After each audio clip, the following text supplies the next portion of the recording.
Agora vamos fingir, mais um fingimento. Porque a cada reflexão a gente vê que esta reforma tributária é um terror. Mas aí a gente vai fingindo que está tudo bem e vai passando para os próximos tópicos. Então vamos fingir que está tudo bem, a gente está fazendo uma reforma em que ninguém sabe quem é que vai levar na toba. Porque foi tanto lobby nesses últimos 2 dias que a gente tem uma lista de exceções à regra. Ou seja, a gente vai ter mais exceção do que regra. Ok? Então, fingimos que é constitucional o Congresso Nacional extinguir um imposto municipal, extinguir um imposto estadual, e assim tratorar cláusulas pétreas do Pacto Federativo. Fingimos que é constitucional, fingimos que nós acreditamos em promessa de político e que nós não vamos sofrer no bolso. Não vai ter desemprego, não vai ter quebradeira de empresa, tudo vai continuar como está, só que vai ficar mais simples para pagar. Tá? Já fingi, vamos fingir aqui de novo. Aí a gente encontra uma outra coisa bizarra. Que coisa bizarra é essa? Conselho Federativo. Conselho Federativo. Conselho Federativo? Conselho Federativo. Conselho Federativo? Para que Conselho Federativo? Se eu estou pegando 2 impostos do Estado e um do município e criando um só, por que cada Estado não recebe isso que o Estado receberia no seu cofre e o que o município receberia no seu cofre dentro do Estado? E o Estado reparte entre os municípios. Por que tem que ir para Brasília? Por que tem que ir para Brasília? Por que tem que ir para Brasília?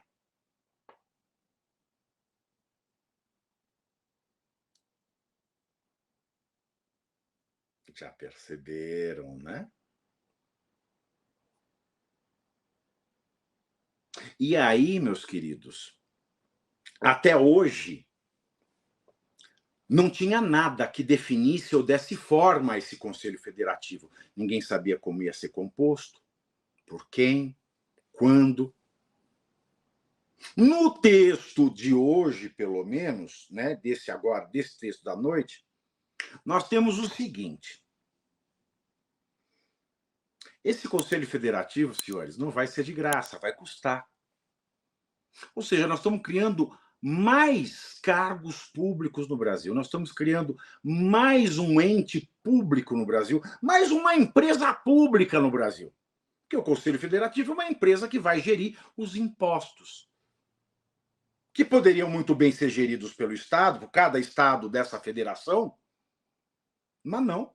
Vamos criar mais uma empresa federal, que é o Conselho Federativo, para gerir os impostos que antes eram geridos por estados e municípios. Bom, vamos lá. Esse imposto, né, a fusão do imposto estadual com o municipal, que é o IBS, Imposto de Bens e Serviços, ele vai ser gerido pelo Conselho Federativo. O Conselho Federativo, senhores, né, ele está aqui no último texto que foi aprovado esta noite, diz o seguinte: para fins de distribuição do produto da arrecadação do imposto, o Conselho Federativo do Imposto sobre Bens e Serviços começa aqui. É um primeiro faz de conta que eu acredito que a intenção é boa. Por quê? Por que não tem um conselho em cada estado? Se é um imposto estadual e municipal, que antes ficava no estado e no município, podia criar um conselho em cada estado e o estado distribuía para o município. Mas não, vai para Brasília. Indo para Brasília, esse conselho, ele vai reterá, diz aqui, ó, para fins de distribuição, vai para Brasília para redistribuir. Esse conselho reterá montante equivalente ao saldo acumulado de créditos do imposto não compensados pelos contribuintes ou não ressarcidos ao final de cada período de apuração. Então, vai recolher, vai apurar e só depois repassar, senhores. Veja que, por um tempo, o Conselho Federal vai ficar com esse dinheiro. E esse Conselho Federal vai começar a funcionar quando? 2026. 2026 tem o quê? Eleição para presidente. Quem é que vai sair candidato à reeleição? Lula. Será que não tem chance disso ser usado para outras coisas? Não sei. A PEC não especifica. Bom, mas continuamos aqui. Como é que vai ser composto esse conselho? Vamos ver. Aqui fala, tem tanta exceção, gente. Tanta exceção que vocês nem acreditam, tá? Aí ele fala da compensação. Vai ter um monte de cargo novo. Eu nem vou perder aqui, ó. A participação dos entes federativos na instância máxima de deliberação do Conselho Federativo observará a seguinte composição. Preste atenção, senhor. 27 membros representando cada um dos 26 estados e o Distrito Federal. Mais 27 membros, já estamos falando em 54 pessoas, representando o conjunto dos municípios e do Distrito Federal, que serão eleitos nos seguintes termos. Ou seja, o Distrito Federal, que é um quadradinho, vai ter 2. E cada estado, por maior ou menor que seja, vai ter um do estado e vai ter mais 27 membros.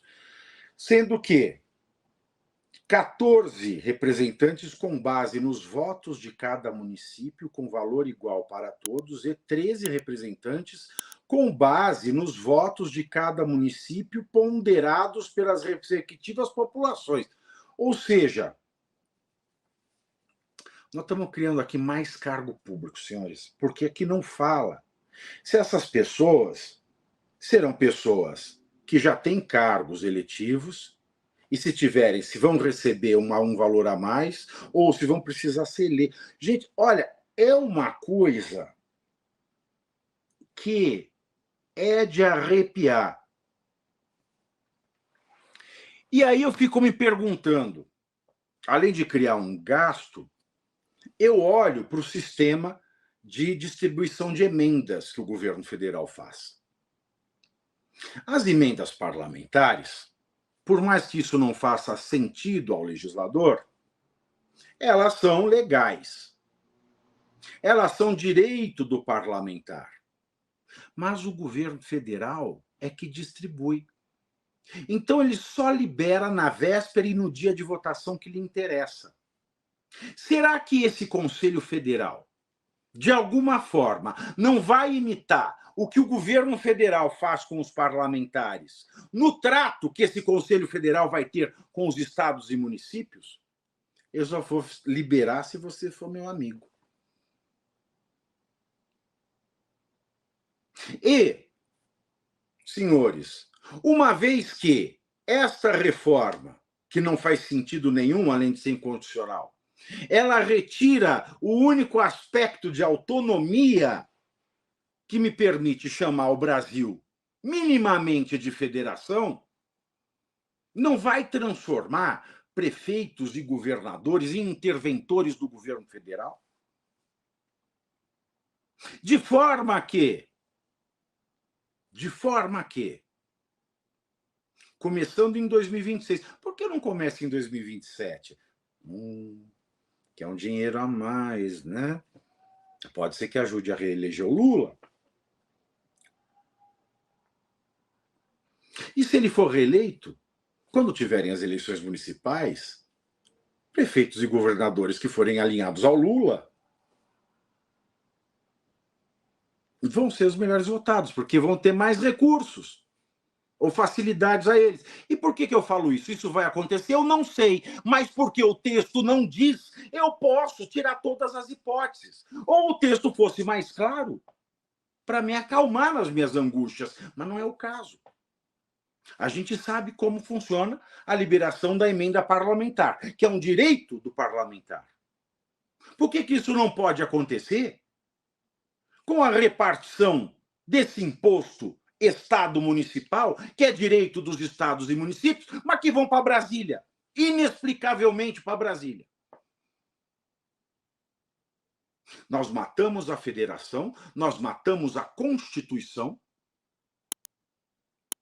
e nós nos colocamos sob o risco de uma autocracia. E o que é pior,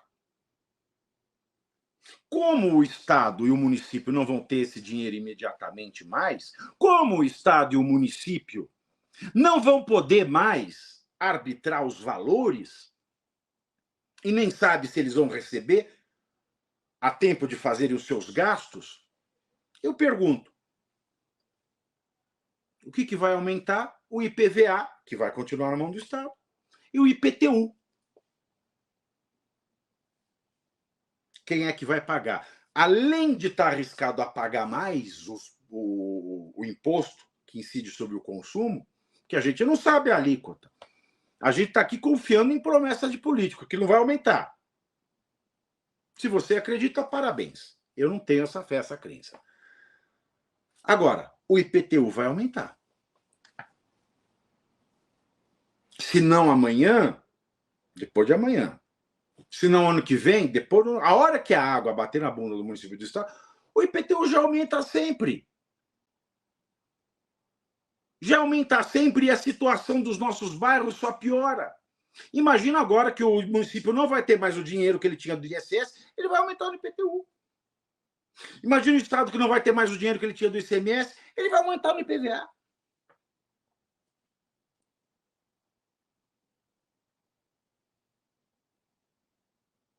E mais, senhores, nós estamos tratando de uma emenda à Constituição que é inconstitucional, que além de ser inconstitucional, porque arrebenta o Pacto Federativo, traz o risco de transformar o que resta do nosso projeto de democracia em uma autocracia em que aquele que estiver no poder e que talvez possa controlar esse Conselho Federativo, que não faz sentido nenhum, porque se o imposto é do Estado e do município, deveria ficar, no mínimo, no Estado.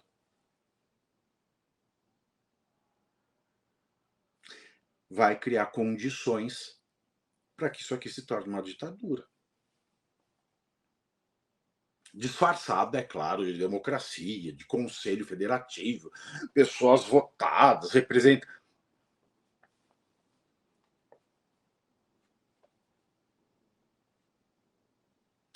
Senhores. E, lembrando daquela perspectiva,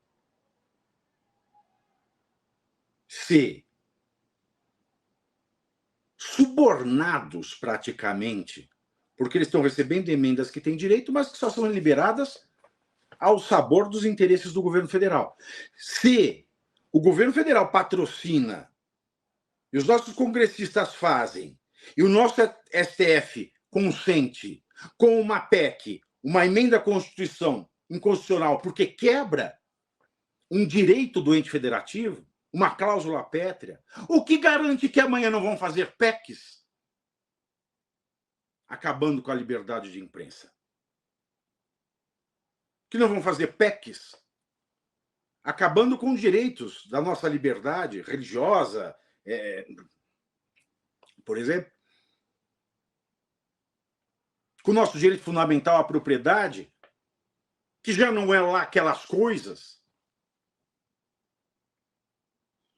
com direito a garantias processuais, que já não estão sendo muito respeitados.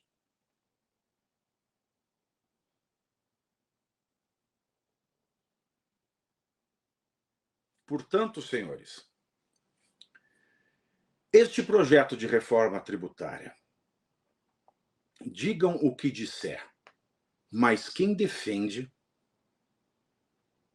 defende alguma coisa ou por uma fé cega, porque acredita muito na honestidade da classe política, e eu tenho que respeitar porque é fé. Quem defende pode defender por medo. Medo de quê? Medo de ser retalhado em criticar, coisa que eu não tenho. Ou defende por ganância. Por quê? Porque está se beneficiando disso.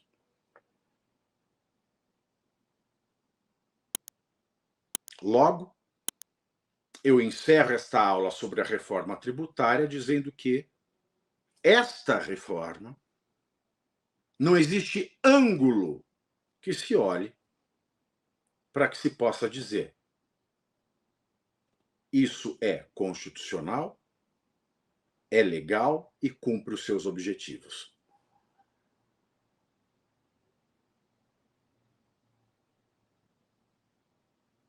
Eu não sei quantas vezes o Brasil já caiu no abismo nos últimos anos.